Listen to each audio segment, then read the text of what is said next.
কর্কট রাশিদের ক্ষেত্রে 2026টা কিরকম যাবে আজকে সে বিষয়ে আলোচনা করব। কর্কট রাশির অষ্টমে রাহু অবস্থান করছে। তো হঠাৎ করে চোট লাগা, আঘাত পাওয়া, ব্যথা লাগা বা দুর্ঘটনা ঘটার সম্ভাবনা কিন্তু রয়েছে। খুব সাবধানে আপনাকে চলাফেরা করতে হবে, আপনাকে থাকতে হবে। নিজের আত্মীয় স্বজনের সাথে একটু ঝামেলা, একটু মতের অমিল হওয়ার সম্ভাবনা আছে। টাকা পয়সা নিয়ে কিছু ঝামেলা হতে পারে, কিন্তু পরবর্তীকালে সেটা আবার ঠিক হয়ে যাবে। যারা সম্পত্তি কেনাবেচা করেন তাদের ক্ষেত্রে এবছরটা শুভ।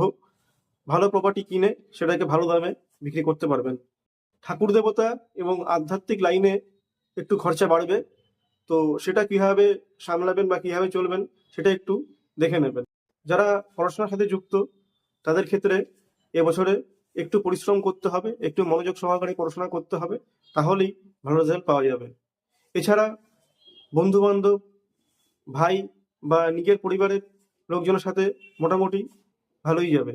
স্বামী স্ত্রীর মধ্যে সম্পর্ক মোটামুটি থাকবে এবং ব্যবসার ক্ষেত্রে নতুন বন্ধু বা নতুন পার্টনারের যোগ হতে পারে, যে আপনাকে বিজনেসে হেল্প করবে। কিন্তু কর্কট রাশির ভাগ্যস্থানে শনি অবস্থান করছে, তো সবকিছু কাজে একটু ডিলে হবে, একটু দেরিতে হবে, কিন্তু আলটিমেটলি কাজগুলো সাকসেসফুল হবে। কর্কট রাশি জাতকদের বৃহস্পতির প্রভাবের জন্য পিতার শরীর স্বাস্থ্য নিয়ে একটু চিন্তা হতে পারে। শরীর স্বাস্থ্য মোটের ওপর দিয়ে ভালো যাবে না।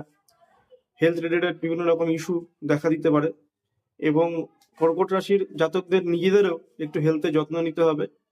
অনেকটা বেশি ফ্যাটি হয়ে যাওয়ার একটা সম্ভাবনা রয়েছে এবং যেহেতু একটু টেনশন কাজ করবে, একটু ডিপ্রেশন কাজ করবে, তো নেশা, মাদক জাতীয় প্রকৃতির দিকে একটু অ্যাডিকশন হওয়ার সম্ভাবনা কিন্তু দেখা যাচ্ছে। তো এক্ষেত্রে বলবো নিজেকে একটু কন্ট্রোলে রাখার চেষ্টা করবেন। আর যেটা বললাম যে পরিবারের কারোর দ্বারা বা পরিবারের নিজেদের মধ্যে মানে আত্মীয় স্বজনদের সাথে একটা মতবিরোধ হবে, মনোমালিন্য হবে। তো সেই জায়গাটা থেকে নিজেকে ওভারকাম করার চেষ্টা করবেন। যদিও আপনারা অনেকটা অ্যাডজাস্টমেন্ট করে চলতে অভ্যাস করে ফেলেছেন, তাহলেও নিজের মানসিক দিক থেকে একটু স্ট্রং থাকার চেষ্টা করবেন।